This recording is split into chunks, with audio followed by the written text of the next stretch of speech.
Telangana capital news కి స్వాగతం. Bulletin లో ముందుగా హెడ్లైన్స్.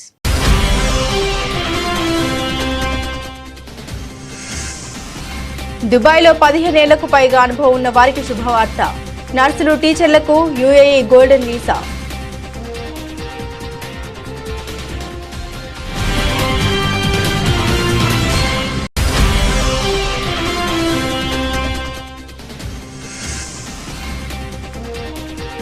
ట్రంప్ను కలిసిన ముఖేష్ అంబానీ. ట్రంప్తో పలు అంశాలపై అంబానీ కాసేపు చర్చ.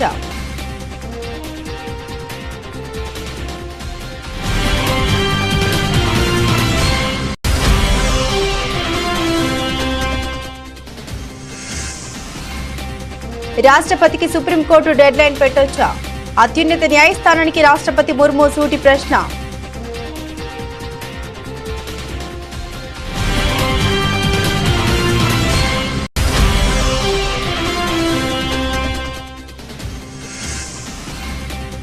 పాకిస్తాన్ వద్ద అణ్వాయుధాలు ఉండడం క్షేమమేనా? ప్రపంచ దేశాన్ని ప్రశ్నించిన రక్షణ మంత్రి రాజ్నాథ్.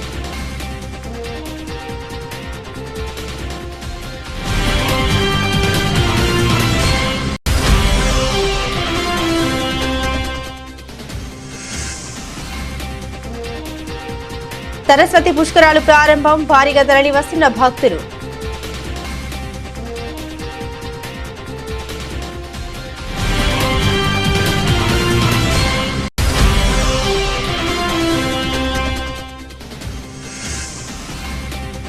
వీరయ్య చౌదరి కుటుంబ సభ్యుల్ని పరామర్శించిన మంత్రి లోకేష్. అన్ని విధాలా అండగా ఉంటామని భరోసా.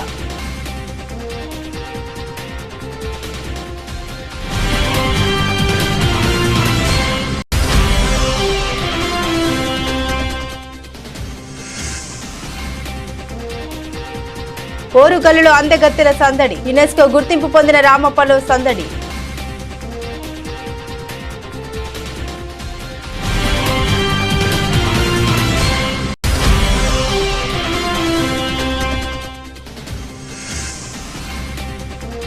కౌలు రైతుల పట్ల కూటమి సర్కార్ తీవ్ర నిర్లక్ష్యం. మాజీ మంత్రి కారుమూరి నాగేశ్వరరావు ఆగ్రహం.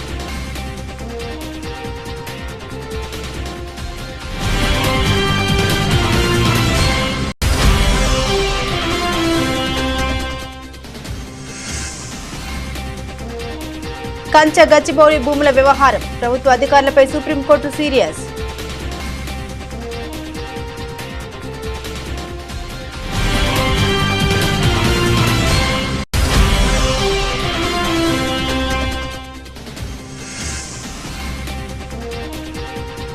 అదిరిపోయిన hero Ram glimpse. Andhra king taluka అంటూ రచ్చ చేస్తున్న రామ్.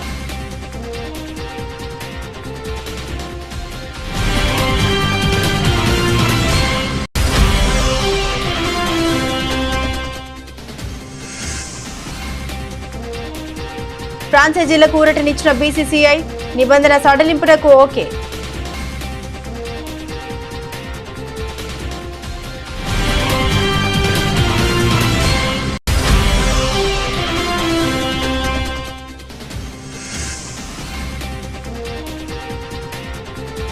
పసిరి ప్రియులకు గుడ్ న్యూస్. దిగొస్తున్న బంగారం ధరలు.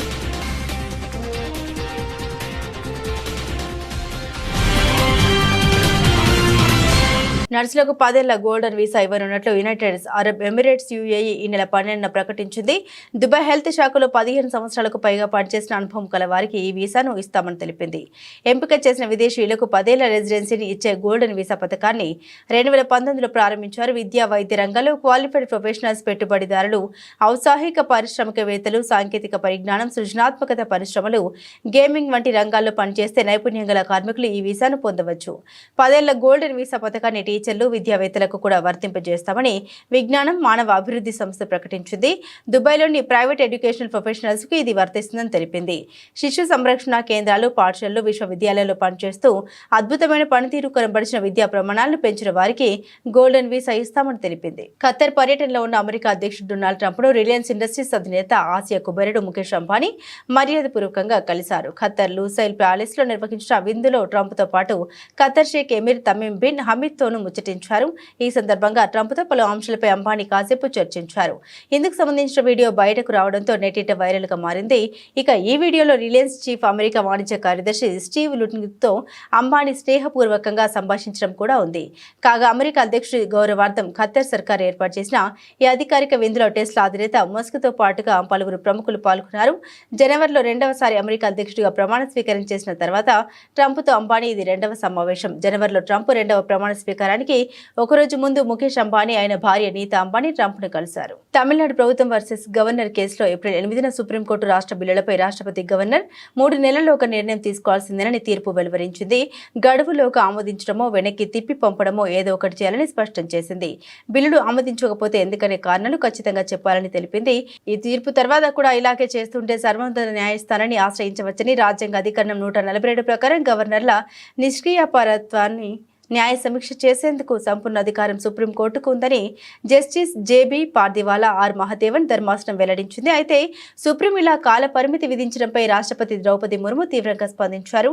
రాజ్యాంగంలో ఎలాంటి నిబంధన లేనప్పుడు అలాంటి తీర్పు ఎలా ఇవ్వగలరని రాష్ట్రపతి ముర్ము అత్యున్నత న్యాయస్థానాన్ని ప్రశ్నించారు.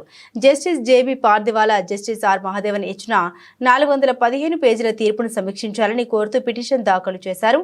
రాజ్యాంగంలోని ఆర్టికల్ 143 క్లాజ్ 1 కింద రాష్ట్రపతికి అరుదైన అధికారాన్ని ఉపయోగించి 14 ప్రశ్నలపై సుప్రీంకోర్టు అభిప్రాయాన్ని కోరారు. రక్షణ మంత్రి రాజ్నాథ్ సింగ్ నేడు జమ్మూ కాశ్మీర్లో పర్యటించారు. అక్కడ 15 కార్ ప్రధాన కార్యాలయం ఉన్న బాదామి బాగ్ కంటోన్మెంట్ ను సందర్శించారు. రక్షణ మంత్రితో పాటుగా army chief general Upendra Dwivedi సైతం జమ్మూ పర్యటనకు వెళ్లనున్నారు. నియంత్రణ రేఖ ప్రాంతాన్ని కూడా వీరు పరిశీలించారు. సరిహద్దుల ప్రస్తుత పరిస్థితి గురించి సైనికులను అడిగి తెలుసుకున్నారు. అనంతరం రాజ్నాథ్ సింగ్ మాట్లాడుతూ ఆపరేషన్ సింధూర్ భారతదేశం చరిత్రలో ఉగ్రవాదానికి వ్యతిరేకంగా నిర్వహించిన అతిపెద్ద ఆపరేషన్ అని తెలిపారు. 35-40 సంవత్సరాలుగా భారతదేశం సరిహద్దు ఉగ్రవాదాన్ని ఎదుర్కొంటుంది. ఉగ్రవాదానికి వ్యతిరేకంగా మనం ఎంతవరకైనా వెళ్లగలమని నేడు భారతదేశం మొత్తం ప్రపంచానికి స్పష్టం చేసిందన్నారు. ऑपरेशन सिंदूर आतंकवाद के खिलाफ भारत द्वारा चलाई गई अब तक के इतिहास की मैं मानता हूं यह सबसे बड़ी कार्रवाई है। 35-40 वर्षों से भारत सरहद पार से चलाई जा रही आतंकवाद का सामना कर रहा है। आज भारत ने पूरी दुनिया को यह साफ कर दिया है, यह स्पष्ट कर दिया है कि आतंकवाद के खिलाफ हम किसी भी हद तक जा सकते हैं। साथियों, आतंकवादियों ने पहलगाम में आतंकवादी घटना को अंजाम देकर भारत के मस्तक पर चोट पहुंचाने की कोशिश की है। भारत की सामाजिक एकता को तोड़ने का भी प्रयास किया गया है। उन्होंने भारत के माथे पर वार किया, हमने उनकी छाती पर वार किया है और छाती पर घाव किया है। पाकिस्तान के जख्मों का इलाज इसी बात में है कि वह भारत विरोधी और आतंकवादी संगठनों को पनाह देना बंद करे और अपनी जमीन का इस्तेमाल भारत के खिलाफ किसी भी सूरत में न होने दे। साथियों, आपको याद होगा कि लगभग 21 साल पहले स्वर्गीय अटल बिहारी वाजपेयी जी के सामने इसी पाकिस्तान ने इस्लामाबाद में डिक्लेरेशन किया था कि अब उनकी धरती से आतंकवाद एक्सपोर्ट नहीं किया जाएगा। मगर पाकिस्तान ने भारत को धोखा दिया है, पाकिस्तान ने भारत को छला है और आज भी वह धोखा दे रहा है। इसका खामियाजा अब उसको भारी कीमत करके भुगतना पड़ा है और यह कीमत यदि आतंकवादी वारदातें चलती रही तो लगातार यह बढ़ने ही वाली है। हमारे प्रधानमंत्री श्री नरेंद्र मोदी जी ने दो टूक शब्दों में आतंकवाद के खिलाफ भारत की नीति को रीडिफाइन कर दिया है, इसे परिभाषित कर दिया है, जो यह कहती है कि हिंदुस्तान की सरजमी पर किया गया कोई भी आतंकी हमला एक एक्ट ऑफ वार माना जाएगा। दोनों देशों में जो अंडरस्टैंडिंग बनी है फिलहाल वह इसी बात को लेकर है कि सरहद पार से कोई बेजा हरकत अब नहीं की जाएगी। अगर की गई तो बात निकलेगी तो बहुत दूर तक जाएगी। साथ ही हमारे प्रधानमंत्री ने यह भी साफ कर दिया है, आतंक और बातचीत कदापि एक साथ नहीं चलेंगे और अगर बात होगी तो आतंकवाद पर होगी और पाक ऑक्युपाइड कश्मीर पर ही होगी। साथियों, ऑपरेशन सिंदूर की कामयाबी ने पाकिस्तान में छिपे की संगठनों और उनके आकाओं को भी यह साफ बता दिया है कि वे कहीं भी अपने आप को महफूज और सुरक्षित न समझें। अब वे हमारे बहादुर भारतीय सेनाओं के निशाने पर हैं। दुनिया जानती है हमारी सेनाओं का निशाना अचूक है और वो जब वो निशाना लगाते हैं तो गिनती करने का काम वह दुश्मनों पर छोड़ देते हैं। साथियों, आज आतंकवाद के खिलाफ भारत की प्रतिज्ञा कितनी कठोर है इसका पता इसी बात से चलता है कि हमने उनके न्यूक्लियर ब्लैकमेल की भी परवाह नहीं की। पूरी दुनिया ने देखा है कि कैसे गैर जिम्मेदाराना तरीके से पाकिस्तान द्वारा కాళేశ్వరం త్రివేణి సంగమం వేద మంత్రోచ్చరణతో మారుమోగింది. దక్షిణాది రాష్ట్రాల్లోని ఏకైక క్షేత్రం అంతర్వాహినిగా ప్రవహిస్తున్న సరస్వతి సంగమంలో ఉదయం 5:44 పుష్కరాలు లాంఛనంగా ప్రారంభమయ్యాయి. గురువారం వేకోజామున త్రివేణి సంగమ తీరాన సరస్వతి నదికి పుష్కరుడి ఆహ్వానించే కార్యక్రమం అంగరంగ వైభవంగా నిర్వహించారు. త్రివేణి సంగమ క్షేత్రం త్రిలింగ క్షేత్రం అయిన కాళేశ్వరం అత్యంత అరుదైన ఘట్టానికి వేదికగా నిలిచింది. ఇప్పటి వరకు సాంప్రదాయానికే పరిమితమైన సరస్వతి పుష్కరాలు ఈసారి అధికారికంగా రాష్ట్ర ప్రభుత్వం నిర్వహిస్తోంది. గోదావరి ప్రాణహిత నదులు కలిసిన చోట అంతర్వాహినిగా సరస్వతి నది ఉద్భవించిన ప్రాంతంలో గురువారం ఉదయం 5:44 సరస్వతి పుష్కరాలు ప్రారంభమయ్యాయి.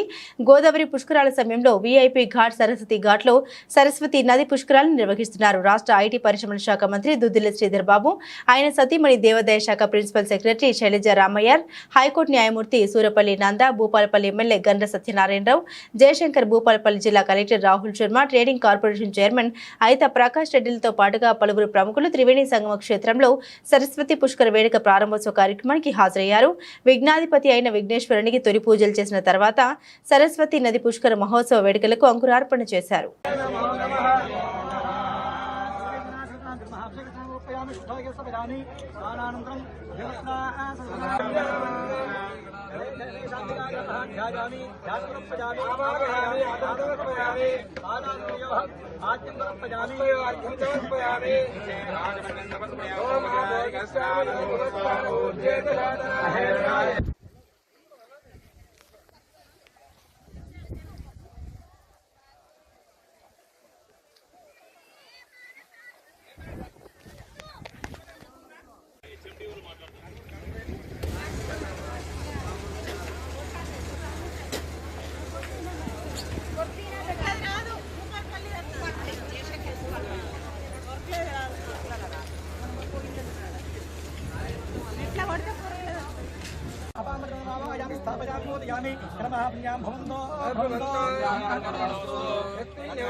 ఇటీవల ఒంగోలులో దారుణ హత్యకు గురైన టీడీపీ నేత మాజీ ఎంపీపీ ముప్పవరపు వీరయ్య చౌదరి కుటుంబ సభ్యులు విద్యా ఐటీ శాఖల మంత్రి నారా లోకేష్ పరామర్శించారు. ఈ రోజు ఉదయం ప్రకాశం జిల్లా నాగులుపులపాడు మండలం అమనబ్రోల్లోని వీరయ్య చౌదరి నివాసానికి వెళ్లిన మంత్రి లోకేష్ ముందుగా ఆయన చిత్రపటానికి పూలమాల వేసి నివాళులర్పించారు. అనంతరం వీరయ్య చౌదరి సతీమణి, కుమారుడు, ఇతర కుటుంబ సభ్యుల్ని పరామర్శించి ధైర్యం చెప్పారు. వీరయ్య చౌదరితో తనకున్న అనుబంధాన్ని ఈ సందర్భంగా మంత్రి గుర్తు చేసుకున్నారు. వీరయ్య చౌదరి కుటుంబానికి పార్టీ అన్ని విధాలా అండగా ఉంటుందని భరోసా ఇచ్చారు. కుటుంబ సభ్యులకు తన ప్రగాఢ సానుభూతిని తెలియపరిచారు. ఈ కార్యక్రమంలో మంత్రులు డోలాబాల వీరాంజనేయ స్వామి, గొట్టిపాటి రవి, ఎమ్మెల్యేలు దామచర్ల జనార్దన్, ఉగ్ర నరసింహారెడ్డి, బిఎన్ విజయకుమార్, ఇంటూరి నాగేశ్వరరావు, జిల్లా టీడీపీ ప్రజాప్రతినిధులు, నాయకులు, పార్టీ శ్రేణులు పాల్గొన్నారు. మిస్ వరల్డ్ పోటీలో పాల్గొనేందుకు హైదరాబాద్కు వచ్చిన యువతులు 2 బృందాలుగా విడిపోయి ఉమ్మడి వరంగల్ జిల్లాలో పర్యటించారు. ఒక బృందం 1000 స్తంభాల గుడిని కిలా వరంగల్ సందర్శించింది.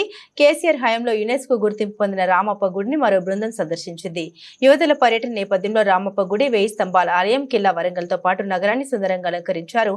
వరల్డ్ హెరిటేజ్ దేవాలయంగా యునెస్కో గుర్తింపు పొందిన రామప్ప దేవాలయాన్ని సందర్శించిన 20 దేశాలకు చెందిన అందగత్తెల బృందం కాకతీయ శిల్పకళను, కట్టడాలను తనివితీరా తిలకించి అబ్బురపడింది. ఆలయ విశిష్టత, చరిత్రను గైడ్లు వారికి వివరించారు. పట్టు చీరలు, పట్టు పరికిన్లు, నుదుటిన బొట్టుతో తెలంగాణ అమ్మాయిల రామప్ప పరిసరాల్లో అందగత్తెలు సందడి చేశారు. మంత్రి సీతక్క సుందరిమణుల పర్యటనను పర్యవేక్షించారు. రాణి రుద్రమ్మదేవి వేషధారణలో తెలంగాణ సాహితీ అకాడమీ చైర్పర్సన్ అలెఖ్య పుంజ్వరి ఆధ్వర్యంలో కాకతీయ రాజుల పరిపాలన అంశాలను నృత్య రూపంలో వివరించారు.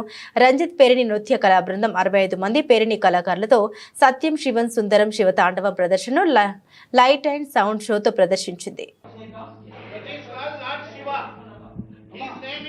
Bhuvaneshwara Swami. He spitted on 1000 years back. You have to do prayer to God. Why? Because your future brightness.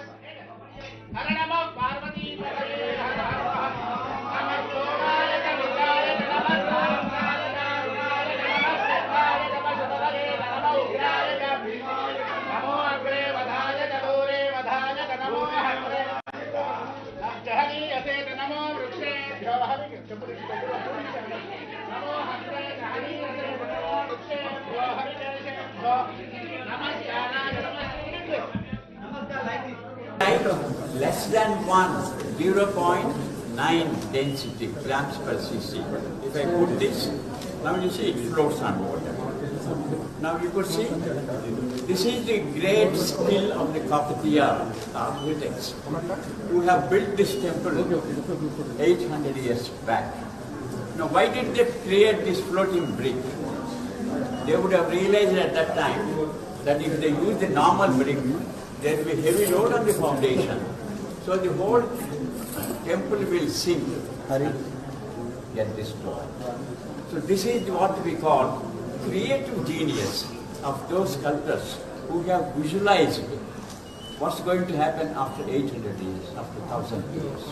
Now this whole area was subjected to earthquakes, and this withstood so many earthquakes. Now you can see there are a few failures of the beam. In spite of such earthquakes, still the structure is very safe. These are all the great engineering marvels of this wonderful. రాష్ట్రంలో కౌలు రైతుల పట్ల కూటమి ప్రభుత్వం తీవ్ర నిర్లక్ష్యంతో వ్యవహరిస్తోందని మాజీ మంత్రి వైఎస్ఆర్సీపీ రీజనల్ కోఆర్డినేటర్ కారుమూరి నాగేశ్వరరావు మండిపడ్డారు. తాడేపల్లి వైఎస్ఆర్సీపీ కేంద్ర కార్యాలయంలో మీడియాతో మాట్లాడుతూ కౌలు రైతులకు ప్రభుత్వ పరంగా అందించాల్సిన సంక్షేమ పథకాలను ఎగ్గొట్టేందుకు ప్రభుత్వం కుట్ర చేస్తుందని ఆగ్రహాన్ని వ్యక్తం చేశారు. రాష్ట్రంలో సెంటు భూమి కూడా లేని దాదాపు 10 లక్షల మంది కౌలుదారుల పట్ల ప్రభుత్వం అత్యంత దారుణంగా వ్యవహరిస్తుందని ధ్వజమెత్తారు. కౌలుదారీ కార్డులు ఉండటం వల్ల వాళ్ళకి విత్తనాల్లో సబ్సిడీ కానీ ఏదైనా పంట నష్టంలో మరి ఇన్పుట్ సబ్సిడీ విషయంలో కానీ మరి ఏదైతే రైతు భరోసా విషయంలో కానీ బ్యాంకు లోన్ల విషయంలో కానీ సున్నా వడ్డీ విషయంలో కానీ అన్నీ కూడా ఈ కౌలు కార్డు ద్వారా ఈ కౌలు రైతులందరూ కూడా పొందటం జరిగేది. కానీ ఈ కూటమి ప్రభుత్వం వచ్చిన తర్వాత దాన్ని గాలి కుదిరేసే పని చేశారు. లాస్ట్ టైం జగన్మోహన్ రెడ్డి గారి ప్రభుత్వం ఈ కౌలుదారి 10 లక్షల మందికి చేయాలని టార్గెట్ పెట్టుకుని 9,30,000 మందికి కార్డులు కల్పించే కార్యక్రమం చేసినా మరి ఈ ప్రభుత్వం వచ్చిన తర్వాత వాళ్ళకి ఏ విషయంలోనూ కూడా సహకరించకుండా కౌలుదారి కార్డులు 9,30,000 మందికి చేసినా వాళ్ళకి మరి విత్తనాల సబ్సిడీలో కానీ సున్నా వడ్డీలో కానీ అయితే రైతు భరోసా ఎలాగ లేదో వాళ్ళేదో ఇదన్నారు, ఇది మన అన్నదాత సుఖీభావ అని ఏదో పెట్టారు. అది 26,000 రూపాయలు చెప్పారు. ఆ 26,000 రూపాయలు కూడా ₹1 ఇచ్చే కార్యక్రమం చేయలేదు. అది కేంద్రం నుంచి వచ్చింది మాత్రం అది వచ్చింది. ఏళ్ళు ఇచ్చేది మాత్రం ఏమీ చేయకుండా రైతులకి గాలి కుదిరేసే కార్యక్రమం చేశారు. ఇవాళ కౌలుదారి రైతులు బాధ వర్ణాతీతం. ఇంచేతంటే ఈ రాష్ట్రానికి రైతే వెన్నెముక, అందులో మెయిన్ కౌలుదారులు 70-80% రైతాంగం కౌలుదారులే. కాబట్టి అందులో 10 లక్షల మంది కౌలుదారులకి సెంటు భూమి కూడా లేని వాళ్ళు 10 లక్షల మంది ఉన్నారు. ఈ 10 లక్షల మంది కూడా వాళ్ళకి సెంటు భూమి కూడా లేదు. ఓన్లీ కౌలు దాని మీద చేసే దాని మీద ఆధారపడి బతికేవాళ్ళు. వాళ్ళకి ఈ కార్డులు చేసి ఒక చట్టబద్ధత కల్పించి ప్రభుత్వం ద్వారా వచ్చే అన్నీ కూడా వాళ్ళకి అందే విధంగా చేసిన జగన్మోహన్ రెడ్డి గారు వాళ్ళకి పెద్దపేటేసి ఎన్నో రకాలుగా మేలు చేసే కార్యక్రమం చేశారు. పంట నష్టం వచ్చినా మరి బ్యాంకు రుణాలు ఇవ్వాలి. ఎంచేతంటే ₹3 ₹5 వడ్డీలు తెచ్చుకుని నడ్డిరిగిపోయే పరిస్థితి దారుణాతి దారుణంగా. ఎంచేతంటే వాళ్ళ రైత దగ్గర మళ్ళీ మన దళారీ ఎంటర్ అయిపోయారు. దళారీ ఎంటర్ అయిపోయి అక్కడ కూడా ₹200 లాస్ అయిపోతుంది కౌలుదారి రైతులకి. అది లాసు. మళ్ళీ ఇంట్రెస్ట్ లాసు, ఇది ప్రతిదీ కూడా మూలికే నక్క మీద తాటికాయ పడ్డట్టుగా ఈ కౌలుదారి కార్డులు. హైదరాబాద్ కంచాగచ్చిబౌలి భూముల వ్యవహారంపై సుప్రీంకోర్టులో ఈ రోజు విచారణ జరిగింది. విచారణ సందర్భంగా సిజేఐ జస్టిస్ బిఆర్ గవాయ్ నేతృత్వంలోని ధర్మాసనం ఘాటు వ్యాఖ్యలు చేసింది. పర్యావరణ అనుమతులు తీసుకున్నారా లేదా చెప్పాలని జస్టిస్ బిఆర్ గవాయ్ రాష్ట్ర ప్రభుత్వాన్ని ప్రశ్నించారు. లాంగ్ వీకెండ్ చూసి ఎందుకు చర్యలు మొదలు పెట్టారని ధర్మాసనం మరోసారి ప్రశ్నించింది. నష్టాన్ని పూడ్చేందుకు తీసుకునే చర్యల్ని స్పష్టంగా చెప్పాలని న్యాయస్థానం పేర్కొంది. ఈ సందర్భంగా సుప్రీంకోర్టు మార్గదర్శకాలకు ఏమాత్రం విరుద్ధంగా వ్యవహరించినా ఊరుకునేది లేదని ధర్మాసనం హెచ్చరించింది. అలాగే పర్యావరణానికి జరిగే నష్టాన్ని పూడ్చే చర్యలు చేపట్టకపోతే సీఎస్ సహా కార్యదర్శులు జైలుకు పోవాల్సి ఉంటుందని ధర్మాసనం ఘాటుగా వ్యాఖ్యానించింది. ఇక కేంద్ర సాధికారిక సంస్థ దాఖలు చేసిన నివేదికపై కౌంటర్ దాఖలు చేసేందుకు రాష్ట్ర ప్రభుత్వం తరపు న్యాయవాది సమయం కోరారు. ఈ సందర్భంగా విజిల్ బ్లోయర్స్ విద్యార్థులపై నమోదైన కేసుల విషయాన్ని పలువురు న్యాయవాదులు కోర్టు దృష్టికి తీసుకెళ్లారు. ఆ కేసులు కొట్టివేయాలని అప్లికేషన్ దాఖలు చేసినట్టుగా తెలపగా ఈ పిటిషన్తో కలిపి విచారించడం కుదరదని సీజేఐ స్పష్టం చేశారు. వేరే పిటిషన్లు దాఖలు చేసుకోవాలని కోరారు. తదుపరి విచారణను జూలై 23కి సుప్రీంకోర్టు వాయిదా వేసింది. Tollywood young and energetic hero Ram వైవిధ్యమైన పాత్రలతో ప్రేక్షకులను అలరించేందుకు ఎంతగానో ప్రయత్నిస్తున్నారు. కానీ సరైన సక్సెస్ పడడం లేదు. ఇస్మార్ట్ శంకర్ చిత్రం తర్వాత రామ్ మంచి హిట్ కొట్టిందే లేదు. ఇప్పుడు ప్రేమ కథతో ప్రేక్షకులను అలరించేందుకు సిద్ధమయ్యాడు రామ్. మాస్ మంత్రం జపిస్తూ గుబురు గడ్డంతో రచ్చ చేసిన దానికి సరైన ఆదరణ దక్కలేదు. ఇప్పుడు స్లిమ్ అండ్ క్లీన్ లుక్ లో అమ్మాయిల మనసు దోషే విధంగా హ్యాండ్సమ్ లుక్ లో కనిపించనున్నాడు Ram. Mythri movie makers banner లో ర్యాపో 22గా ఈ మూవీ రూపొందుతుంది. MS Shetty, mister Polishetty, fame P Mahesh Babu ఈ మూవీకి దర్శకత్వం వహిస్తుండగా రామ్ సరసన భాగ్యశ్రీ బోర్సే కథ నాయికగా నటిస్తుంది. ఈ చిత్రాన్ని మూవీ ఇండస్ట్రీ నేపథ్యంలో తెరకెక్కిస్తున్నట్లు గ్లిమ్స్ ను బట్టి తెలుస్తుంది. ఈ రోజు రామ్ బర్త్డే సందర్భంగా గ్లిమ్స్ తో పాటు టైటిల్ రివీల్ చేశారు మేకర్స్.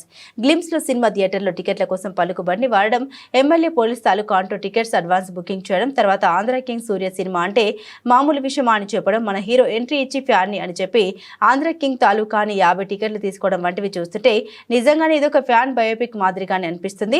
చిత్రంలో సినిమా హీరో అభిమానిగా రామ్ కనిపించనున్నట్లు అర్థమవుతుంది. మరో 2 రోజుల్లో పునఃప్రారంభం కానున్న IPL 18లో పలు జట్లకు విదేశీ ఆటగాళ్ల రాకపై అనిశ్చితి కొనసాగుతున్న వేళ భారత క్రికెట్ నియంత్రణ మండలి BCCI ఫ్రాంచైజీలకు స్వల్ప ఊరటనిచ్చింది. అందుబాటులో లేని విదేశీ ఆటగాళ్ల స్థానాలను భర్తీ చేసుకోవడానికి గాను టెంపరరీ రీప్లేస్మెంట్స్ కు ఆమోద ముద్ర వేసింది. దీని ప్రకారం ఆయా జట్లు ఫారెన్ ప్లేయర్ స్థానాన్ని తక్షణమే మరో ప్లేయర్ తో భర్తీ చేసుకోవచ్చు. దీని ప్రకారమే ఢిల్లీ క్యాపిటల్స్ ఈ సీజన్ కు దూరమైన ఆస్ట్రేలియా ఆటగాడు జేక్ ఫ్రేజర్ మెగ్గర్క్ స్థానంలో బంగ్లాదేశ్ పేసర్ ముస్తాఫిజుర్ రెహమాన్ ను జట్టులోకి తీసుకుంది. అయితే ఈ రీప్లేస్మెంట్స్ మాత్రం తాత్కాలికం. వచ్చే ఏడాది జరగబోయే IPL మినీ వేలంలో ఈ ఆటగాళ్లను రిటైన్ చేసుకోవడానికి ఆ జట్లకు అవకాశం లేదు. వీళ్ళు మినీ వేలంలో పాల్గొనవచ్చని IPL COO హేమంత్ అమీన్ ఫ్రాంచైజీలకు సూచించాడు. స్వదేశాలకు వెళ్లిన వారిలో ఎవరు తిరిగి వస్తారు అన్న దానిపై ఆందోళన పడ్డ ఫ్రాంచైజీలు ఆస్ట్రేలియాకు చెందిన పలువురు మినహా మిగిలిన దేశాల ఆటగాళ్లంతా తిరిగి రావడానికి సంసిద్ధత వ్యక్తం చేయడంతో ఊపిరి పీల్చుకున్నాయి. బుధవారం పలువురు విదేశీ ఆటగాళ్లు ఫ్రాంచైజీలతో చేరగా శుక్ర-శనివారం నాటికి మిగిలిన వారు ఆయా జట్లతో కలిసే అవకాశం ఉంది. అయితే ఇంగ్లాండ్, దక్షిణాఫ్రికా జట్ల ఆటగాళ్లు మాత్రం లీగ్ దశ ముగియగానే మళ్లీ బ్యాగులు సర్దుకోనున్నారు. వెస్టిండీస్ తో వన్డే సిరీస్ సందర్భంగా ఇంగ్లాండ్ ప్లేయర్లు ICC WTC ఫైనల్ కోసం దక్షిణాఫ్రికా ఆటగాళ్లు ప్లే ఆఫ్స్ కు అందుబాటులో ఉండబోమని ఫ్రాంచైజీలకు తేల్చి చెప్పినట్టు సమాచారం. ఆయా దేశాల బోర్డులు సైతం ఈ షరతు మీద వారిని తిరిగి భారత్కు పంపేందుకు అంగీకరించాయి. ఆపరేషన్ సింధూర్ తర్వాత బంగారం ధరల్లో చాలా మార్పులు చోటు చేసుకున్నాయి. అంతకుముందు ₹1,00,000 చేరిన బంగారం ధరలు యుద్ధం తర్వాత తగ్గుతూ వస్తున్నాయి. స్వచ్ఛమైన 24 క్యారెట్ల బంగారం ధర ఇప్పుడు 96,000 దగ్గర ట్రేడ్ అవుతుంది. పరిస్థితులను చూస్తుంటే ధరలు మరింత తగ్గే అవకాశం కనిపిస్తుంది. బంగారం కొనాలనుకునే వారికి, పెట్టుబడులు పెట్టాలనుకునే వారికి ఇది సరైన సమయం అని చెప్పవచ్చు. రానున్న కాలంలో బంగారం మళ్లీ ఆకాశం అంటే అవకాశం ఉంది. హైదరాబాద్ నగరంలో నిన్న 10 గ్రాముల స్వచ్ఛమైన 24 క్యారెట్ల బంగారం ధర ₹96,060 దగ్గర ట్రేడ్ అయింది. 10 గ్రాముల 22 క్యారెట్ల బంగారం ధర ₹88,050 దగ్గర ట్రేడ్ అయింది. ఇక 10 గ్రాముల 18 క్యారెట్ల ధర ₹72,040 దగ్గర ట్రేడ్ అయింది. ఇక ఈ రోజు 18,224 క్యారెట్ల బంగారం ధరపై ₹10 తగ్గింది. 10 గ్రాముల స్వచ్ఛమైన 24 క్యారెట్ల బంగారం ధర ఈ రోజు ₹96,050 దగ్గర ట్రేడ్ అవుతుంది. 10 గ్రాముల 22 క్యారెట్ల బంగారం ధర ₹88,040 దగ్గర ట్రేడ్ అవుతుంది. ఇక 10 గ్రాముల 18 క్యారెట్ల ధర ₹72,030 దగ్గర ట్రేడ్ అవుతుంది. హైదరాబాద్ నగరంలో బంగారంతో సంబంధం లేకుండా వెండి ధరలు ప్రతినిత్యం తగ్గుతూనే వస్తున్నాయి. నిన్న మహానగరంలో 100 గ్రాముల వెండి ధర ₹10,900 దగ్గర ట్రేడ్ అయింది. కేజీ వెండి ధర ₹1,09,000 దగ్గర ట్రేడ్ అయింది. ఈ రోజు 100 గ్రాములపై ₹10 కేజీపై ₹100 తగ్గింది. ఈ రోజు 100 గ్రాముల వెండి ధర $10,890 దగ్గర ట్రేడ్ అవుతుంది. కేజీ బంగారం ధర $1,08,900 దగ్గర ట్రేడ్ అవుతుంది. బులెటిన్ ముగించే ముందు హెడ్లైన్స్ మరోసారి.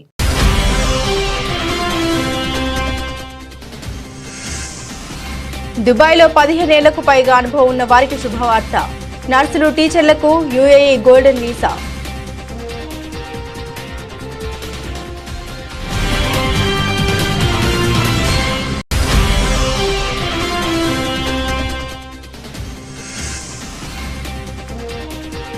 ట్రంప్ను కలిసిన ముఖేష్ అంబానీ. ట్రంప్తో పలు అంశాలపై అంబానీ కాసేపు చర్చ.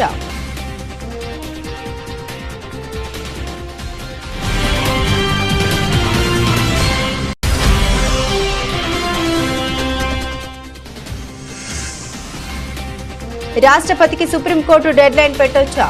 అత్యున్నత న్యాయస్థానానికి రాష్ట్రపతి ముర్ము సూటి ప్రశ్న.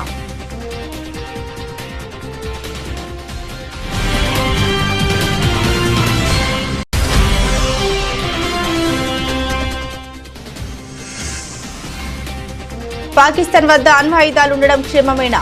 ప్రపంచ దేశాల్ని ప్రశ్నించిన రక్షణ మంత్రి రాజ్నాథ్.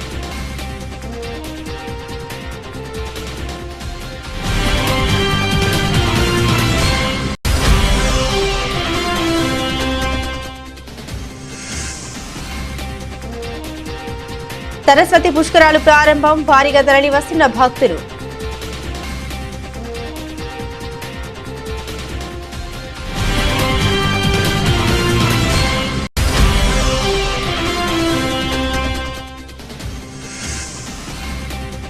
వీరయ్య చౌదరి కుటుంబ సభ్యుల్ని పరామర్శించిన మంత్రి లోకేష్.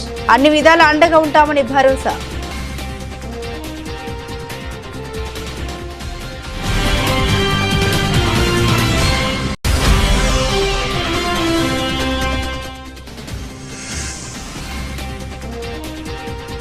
ఓరుగల్లులో అందగత్తెల సందడి. యునెస్కో గుర్తింపు పొందిన రామప్పలో సందడి.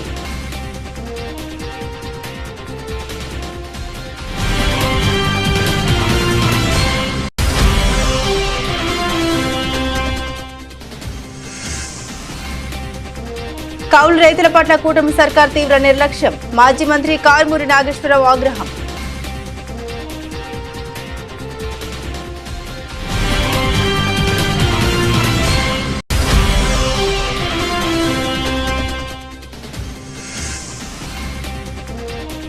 కంచ గచ్చిబౌలి భూముల వ్యవహారం. ప్రభుత్వ అధికారులపై సుప్రీంకోర్టు సీరియస్.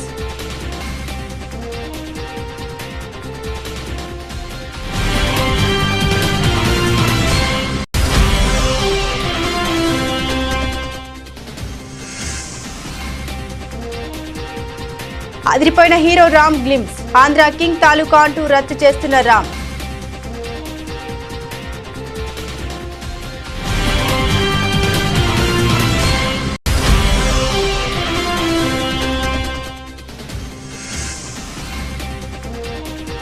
ఫ్రాంచైజీలకు ఊరటనిచ్చిన బీసీసీఐ. నిబంధన సడలింపునకు ఓకే.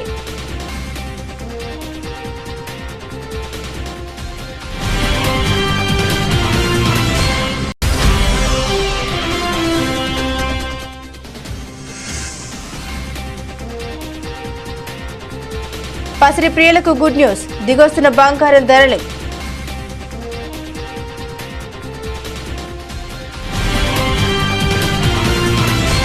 ఇవి ఈ బులెటిన్లోని విశేషాలు. తిరిగి మరో బులెటిన్తో మళ్ళీ కలుసుకుందాం. అంతవరకు సెలవు. నమస్కారం.